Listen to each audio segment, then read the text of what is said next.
Try to do this, keep the spear in focus. See, it's a spear. Hopefully it's still in focus now that I've moved. One thing you might want to do if you're new to throwing javelins or spears is to mark your center point. This was done really quickly with a Sharpie. I no longer mark mine, but when I first started, I found this to be extremely helpful to remind me to consistently grab the spear in the same place.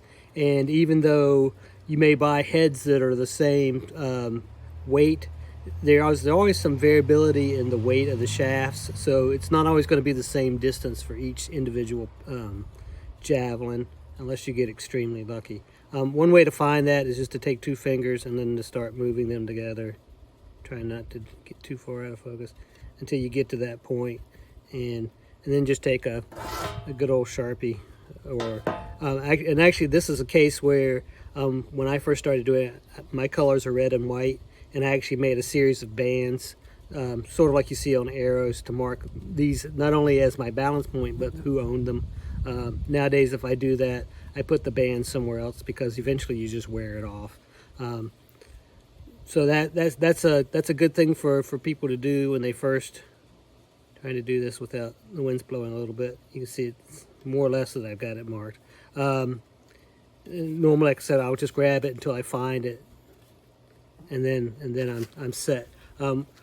I've talked earlier about how I like to hold this javelin when I'm throwing. You will see other people do it. A lot of new people will try to think that it's a giant dart and they'll grab it with their fingers. I don't recommend that, just because your fingers, once you start putting some heft into that throw, your fingers just don't, unless you can crush walnuts with your hands, your fingers just don't have that much strength, and you really don't want to apply that much energy into your fingers when you actually want to concentrate on your body mechanics. That tends to be really unstable, especially as you're coming through and it starts to move around. Then the next progression people tend to do is they basically put their fist around it and try to throw. That might be a little bit more stable. You certainly don't have to grip it as hard, but it tends to, in my experience, you really can't engage your wrist. And for a lot of throws, we don't want to engage our wrist, but in this case, my preferred throw or my preferred grip is to actually drape the hand back a little bit. And then when I'm throwing, that actually allows me to have a longer area that the shaft is exposed to my hand. You'll notice that I automatically put that balance point on the meat of my hand, the palm. The meat of the palm, and that allows me to basically hold it, grip it, and not have to worry about the balance anymore. And then when I'm throwing, and again, this is in another video, that allows me to finish by slightly straightening my hand and then pushing through with my fingers. Nothing dramatic, but I also find this a lot more comfortable, and that I can throw a lot longer that way. So the other thing you want to think about is where your hand is in relationship to that balance point. If you're too far forward when you throw, and again, here's the tip, it's going to go through the air.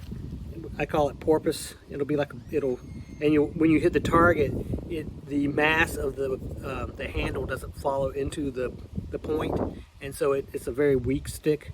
The other one is to hold it too far back beyond the balance point, and then it'll nose dive.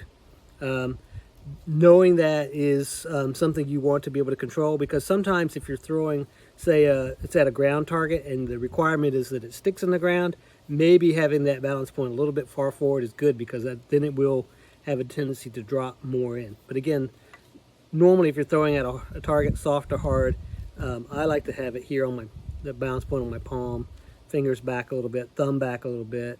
And this is a difficult angle for me to actually hold it, but it looks something like that. Thanks.